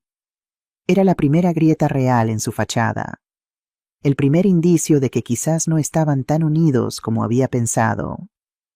Ana tendrá sus propias consecuencias. Dije simplemente. No me corresponde a mí determinar cuáles serán. Pero sí te diré esto: investigué su pasado. Sé lo de su primer marido, el empresario mayor que murió convenientemente 6 meses después de la boda. Sé cómo gastó su herencia en tiempo récord. Y sé que probablemente vio en ti, o más bien, en mí y en mi casa, su próxima oportunidad. Carlos me miró con una mezcla de shock y algo que parecía casi admiración reticente. ¿Cómo sabes todo eso, Lee? Tengo recursos ahora, Carlos. Personas que trabajan para mí, que investigan, que encuentran información. El tipo de recursos que tú asumiste que nunca tendría porque me veías como una simple maestra jubilada. Demasiado confiada e ingenua para protegerse. El camarero se acercó para preguntar si queríamos algo más. Pedí otro chocolate caliente, mientras Carlos negaba con la cabeza. Cuando el camarero se alejó, continué. Entonces, ¿aceptas mis condiciones? Carlos permaneció en silencio durante un largo momento, evaluando sus opciones, calculando sus posibilidades. ¿Qué alternativa tengo?, preguntó finalmente.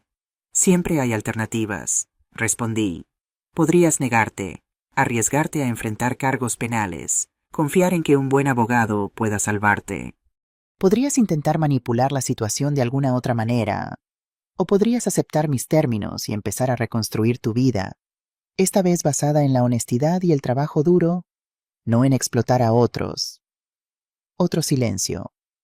Más largo esta vez. Finalmente, Carlos asintió lentamente. Acepto tus condiciones, dijo con voz derrotada. Bien, respondí. sacando un último documento de mi bolso. He preparado un acuerdo que detalla todo lo que hemos discutido. Firma aquí. Le pasé un bolígrafo. Carlos leyó rápidamente el documento, que Sofía había redactado cuidadosamente, y firmó con mano temblorosa. «¿Esto es todo?», preguntó, devolviéndome el bolígrafo. «Casi», dije, guardando el documento firmado. «Solo hay una cosa más que quiero saber. Algo que he estado preguntándome desde que todo esto comenzó». «¿Qué? ¿Por qué? Carlos, ¿por qué hacerme esto? Soy tu madre. Te crié, te amé, sacrifiqué tanto por ti. ¿Cómo pudiste tratarme así?». Era la pregunta más dolorosa, la que me había mantenido despierta durante tantas noches. Y por primera vez desde que comenzó nuestra conversación, vi algo genuino en los ojos de Carlos Vergüenza. «No lo sé», dijo finalmente, su voz apenas un susurro. Al principio era solo conveniente. La casa estaba pagada, en un barrio que se estaba revalorizando. Teníamos deudas. Necesitábamos una solución. Pensé que podría convencerte fácilmente de mudarte a un lugar más pequeño. Hizo una pausa, como buscando las palabras correctas. Pero te negaste. Querías quedarte en tu casa, en tus términos. Y yo me enfadé. Sentí que me estabas negando algo a lo que tenía derecho. Después de todo, iba a ser mi herencia eventualmente. ¿Por qué esperar? Así que decidiste tomarla, dije, completando su pensamiento. Sí, admitió. Y una vez que comenzó, fue fácil justificar cada nuevo paso. Eras mayor. Probablemente no necesitabas una casa tan grande. Yo podría usar el dinero ahora. Mientras que tú ya tenías tu vida resuelta, me dije a mí mismo que no era realmente robar, solo adelantar lo inevitable. Sus palabras me dolieron, pero también me proporcionaron una extraña forma de cierre. No había ninguna gran revelación, ningún trauma oculto que explicara sus acciones, solo la banalidad del egoísmo, la facilidad con la que había priorizado sus deseos sobre mi bienestar. Gracias por tu honestidad, al menos, dije, levantándome y recogiendo mi bolso. Adiós, Carlos. ¿Eso es todo?, preguntó, un toque de pánico en su voz. Simplemente te vas. ¿Qué más queda por decir? Has explicado tus razones. He establecido mis términos. Nuestra conversación ha terminado. Comencé a alejarme, pero la voz de Carlos me detuvo. «Mamá», llamó, con una nota de desesperación. «Lo siento, de verdad lo siento». Me giré para mirarlo una última vez. «Lo sé, Carlos», respondí suavemente. «Siento que lo sientas ahora que has sido descubierto. Siento que lo sientas ahora que tu plan ha fracasado. Siento que lo sientas ahora que enfrentas consecuencias. Pero no lo sientes por lo que intentaste hacerme, porque si hubieras tenido éxito, estarías celebrando en este momento en lugar de disculpándote». Y con esas palabras, salí de la cafetería a la soleada Plaza de la Reina, dejando a mi hijo solo con el peso de sus decisiones. Las semanas siguientes a mi confrontación con Carlos pasaron en un extraño estado de calma. Había temido que intentara contactarme de nuevo, que tratara de manipularme o amenazarme de alguna manera, pero mantuvo su palabra. Al menos en ese aspecto, no hubo llamadas, ni mensajes, ni intentos de reconciliación. Mercedes, que seguía monitorizando la situación, me informó que Carlos y Ana habían perdido efectivamente la venta de la casa al no poder completar las renovaciones a tiempo. La penalización de 50.000 euros había empeorado considerablemente su ya precaria situación financiera.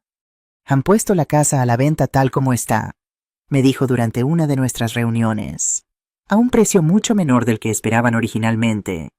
Parece que están desesperados por liquidar rápidamente». Una parte de mí sentía una satisfacción sombría al saber que estaban enfrentando dificultades, pero otra parte, la madre que siempre sería, no podía evitar preocuparse. «¿Estarán bien?», pregunté, sorprendiéndome a mí misma por la pregunta. Mercedes me miró con una mezcla de comprensión y pragmatismo. «Sobrevivirán», respondió. «Probablemente tendrán que vender sus coches de lujo, recortar gastos, quizás mudarse a un apartamento más modesto, pero no acabarán en la calle. Si es lo que te preocupa, no acabarán en la calle. A diferencia de lo que habían planeado para mí». La ironía no se me escapaba. «Javier, Por su parte, estaba encantado con el resultado. «Has sido demasiado indulgente», me dijo cuando le conté los detalles de mi conversación con Carlos. Yo lo habría entregado a la policía sin pensarlo 2 veces. No quiero ver a mi hijo en prisión, respondí. A pesar de todo, sigue siendo mi hijo. Eres una mujer mejor que yo, dijo Javier con una sonrisa torcida. Pero supongo que eso siempre ha sido cierto.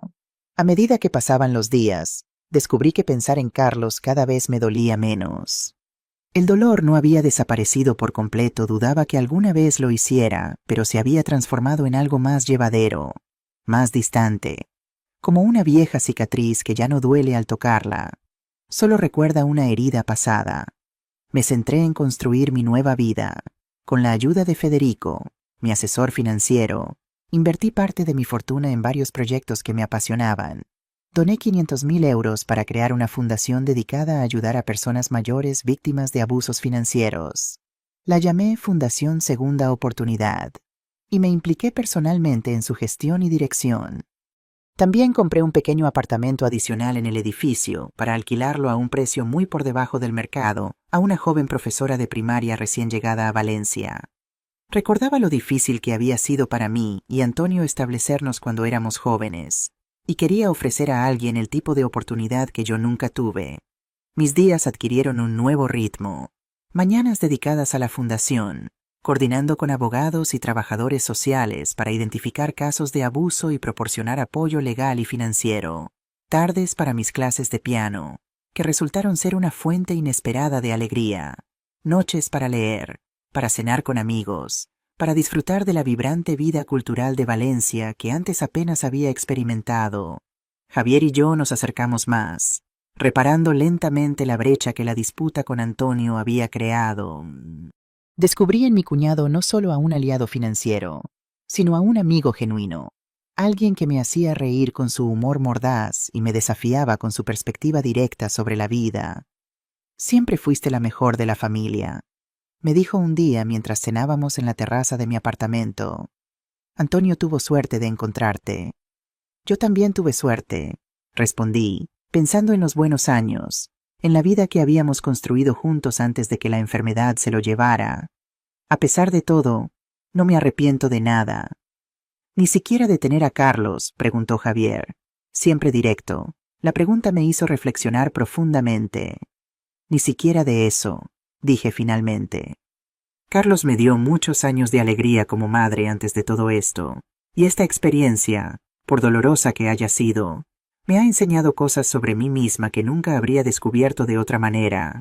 Me ha hecho más fuerte, más independiente. Javier levantó su copa en un brindis silencioso, un reconocimiento de la verdad en mis palabras. Un domingo por la mañana, aproximadamente 6 meses después de mi confrontación con Carlos, estaba tomando un café en una terraza del mercado de Colón cuando vi a una figura familiar entre la multitud. Era Ana, mi exnuera, caminando sola con expresión preocupada. Parecía más delgada, vestida con ropa mucho menos lujosa de lo que recordaba, y con un aire de cansancio que nunca le había visto antes. Por un momento, nuestras miradas se cruzaron. Vi el reconocimiento en sus ojos, seguido de algo parecido al miedo. Esperaba que la confrontara, que la humillara públicamente por lo que me había hecho. En lugar de eso, simplemente incliné ligeramente la cabeza en un gesto neutro de reconocimiento y volví a mi café. No sentía necesidad de decir nada, de buscar más justicia o satisfacción. Ana apartó la mirada rápidamente y se perdió entre la multitud, caminando más deprisa ahora. Esa pequeña interacción me hizo darme cuenta de cuánto había cambiado. 6 meses atrás, habría sentido rabia, resentimiento, quizás incluso el impulso de confrontarla. Ahora, solo sentía una tranquila indiferencia. Ana y Carlos ya no tenían poder sobre mí, ni para lastimarme ni para provocar mi ira. Ese mismo día, más tarde, recibí una notificación inesperada. Mercedes, siempre vigilante, me informó que Carlos y Ana habían vendido finalmente la casa, por mucho menos de lo que habían esperado originalmente. Y hay algo más, añadió Mercedes. Parece que se están separando. Carlos ha alquilado un pequeño apartamento en Benimaclet, mientras que Ana se ha mudado temporalmente con sus padres. La noticia no me sorprendió demasiado. Las relaciones basadas en el interés material rara vez sobreviven a las dificultades económicas. Sin el prospecto de una ganancia financiera significativa, Ana probablemente había decidido que Carlos ya no valía la pena como inversión. ¿Quieres que siga monitorizando sus movimientos?, preguntó Mercedes. Reflexioné un momento antes de responder. No, dije finalmente. Creo que es hora de cerrar este capítulo completamente. Lo que hagan con sus vidas ya no es asunto mío. Mercedes asintió, comprendiendo. Has tomado la decisión correcta, dijo. Seguir obsesionándose con ellos solo les daría un poder que ya no merecen tener sobre ti. Esa noche, mientras contemplaba la ciudad desde mi terraza, pensé en el extraño camino que me había llevado hasta aquí. Si alguien me hubiera dicho hace un año que estaría viviendo en un lujoso apartamento en Ruzafa, dirigiendo una fundación, tomando clases de piano y planificando un viaje a Italia, me habría reído con incredulidad. La traición de Carlos, por dolorosa que hubiera sido, había actuado como un catalizador para una transformación que nunca habría imaginado posible. Me había obligado a redescubrirme a mí misma no solo como madre, sino como mujer completa, con deseos, ambiciones y fortalezas que había olvidado o nunca había reconocido. El timbre sonó, interrumpiendo mis reflexiones. Era Dolores, mi vecina, junto con otras 2 mujeres de nuestro club de lectura, listas para nuestra noche de cine semanal. Habíamos formado un pequeño grupo que se reunía para ver películas clásicas, discutirlas acaloradamente y disfrutar de buena comida y mejor conversación. «María, estás radiante», exclamó Dolores al entrar. «¿Has cambiado algo?» «Solo mi vida entera», respondí con una sonrisa, haciéndome a un lado para dejarlas entrar, mientras preparaba aperitivos en la cocina. Escuchando las risas y conversaciones de mis amigas en el salón, sentí una oleada de gratitud tan intensa que casi me hizo llorar. Gratitud por esta segunda oportunidad, por la fuerza que había descubierto en mí misma, por las nuevas relaciones que había formado. La vida me había enseñado la lección más difícil de la manera más dura, pero ahora, a mis 63 años, finalmente había aprendido que el verdadero hogar no es un edificio con paredes y techo, es el espacio que creamos dentro de nosotros mismos, un espacio de autoaceptación, valor y dignidad que nadie puede quitarnos. Mi hijo me había dejado sin hogar. Sí, pero en el proceso, me había obligado a encontrar uno mucho más sólido y permanente, el hogar que había construido dentro de mí misma. Un año exacto después de aquel fatídico día en que Carlos cambió las cerraduras de mi casa, recibí una carta. No venía por correo electrónico ni por mensaje de texto, sino a la manera antigua, un sobre de papel con mi nombre escrito a mano en la parte delantera, entregado directamente a mi puerta. Reconocí inmediatamente la caligrafía de Carlos, y por un momento consideré devolver la carta sin abrirla. Nuestro acuerdo había sido claro, sin contacto, a menos que yo lo permitiera explícitamente. Pero la curiosidad pudo más que mi recelo inicial. La carta era breve pero sorprendentemente sincera. «Querida mamá, sé que acordamos no tener contacto, y respetaré tu decisión si eliges no responder. Solo quería que supieras que este año ha sido un tiempo de profunda reflexión para mí. Ana y yo nos hemos divorciado, la casa está vendida. He aceptado un trabajo menos prestigioso pero más honesto como profesor de matemáticas en un instituto. Estoy reconstruyendo mi vida desde cero, con una nueva apreciación por la honestidad y la integridad que tristemente perdí en algún momento del camino. No espero tu perdón. Lo que te hice es imperdonable. Solo quería que supieras que la lección, aunque dolorosa, fue aprendida. Y que a pesar de todo, te sigo queriendo, y siempre lo haré. Tu hijo». Carlos. Releí la carta varias veces, buscando signos de manipulación, algún ángulo oculto, pero parecía genuinamente arrepentido, una cualidad que rara vez había visto en Carlos como adulto. Compartí la carta con Javier durante nuestra cena semanal. Como siempre, su respuesta fue directa y sin filtros. «Podría ser sincero», admitió a regañadientes. «O podría estar preparando el terreno para algún tipo de reconciliación que le beneficie de alguna manera. La gente rara vez cambia tan fundamentalmente». «Quizás», respondí, «pero también creo en la posibilidad de crecimiento. Después de todo, Yo misma he cambiado más en este último año que en las décadas anteriores. Javier me miró con una mezcla de admiración y preocupación. Solo no quiero verte herida de nuevo. María, has construido algo hermoso aquí. Una vida que es genuinamente tuya. Protege eso. Lo haré, prometí. Pero también creo que hay poder en ofrecer una segunda oportunidad, siempre que sea con ojos bien abiertos y límites claros. No respondí inmediatamente a la carta de Carlos. En cambio, me tomé tiempo para reflexionar sobre lo que realmente quería. Estaba lista para tener a mi hijo de vuelta en mi vida, aunque fuera de forma limitada. Podría confiar en él de nuevo, o al menos en una versión más honesta de él. La oportunidad de obtener algunas respuestas llegó inesperadamente. Mercedes, quien seguía trabajando ocasionalmente para mí en otros proyectos, me mencionó casualmente que había visto a Carlos saliendo de un centro comunitario en Benimaclet. Parecía que venía de algún tipo de reunión, comentó. Llevaba unos papeles con el logotipo de un programa de rehabilitación financiera. Impulsada por la curiosidad, decidí investigar por mí misma. El siguiente jueves, me situé discretamente frente al centro comunitario a la hora que Mercedes había mencionado. Efectivamente, a las 8 de la noche, Carlos salió del edificio junto con un pequeño grupo de personas. Todos llevaban carpetas similares y conversaban con la familiaridad de quienes han compartido experiencias difíciles. Le seguí a una distancia prudente hasta una cafetería cercana, donde el grupo se sentó a tomar algo. Desde mi posición en la acera de enfrente, podía observar sin ser vista. Carlos parecía diferente. No solo físicamente había perdido peso, vestía más sencillamente, sino en su comportamiento. La arrogancia que siempre había caracterizado sus gestos había sido reemplazada por una actitud más tranquila, más atenta a los demás. Después de aproximadamente una hora, el grupo se dispersó. Carlos se quedó solo, revisando algunos papeles mientras terminaba su café. Fue entonces cuando tomé una decisión impulsiva. Crucé la calle y entré en la cafetería. Su rostro cuando me vio fue un estudio en emociones contradictorias: sorpresa, alegría, miedo, vergüenza, todo en rápida sucesión. «Mamá», dijo, levantándose tan abruptamente que casi derrama su café. ¿Qué haces aquí?» «Recibí tu carta», respondí simplemente. «¿Puedo sentarme?» «Por supuesto», respondió, apartando rápidamente sus papeles para hacerme espacio. Nos miramos en silencio durante un largo momento, la familiaridad y la extrañeza luchando en el espacio entre nosotros.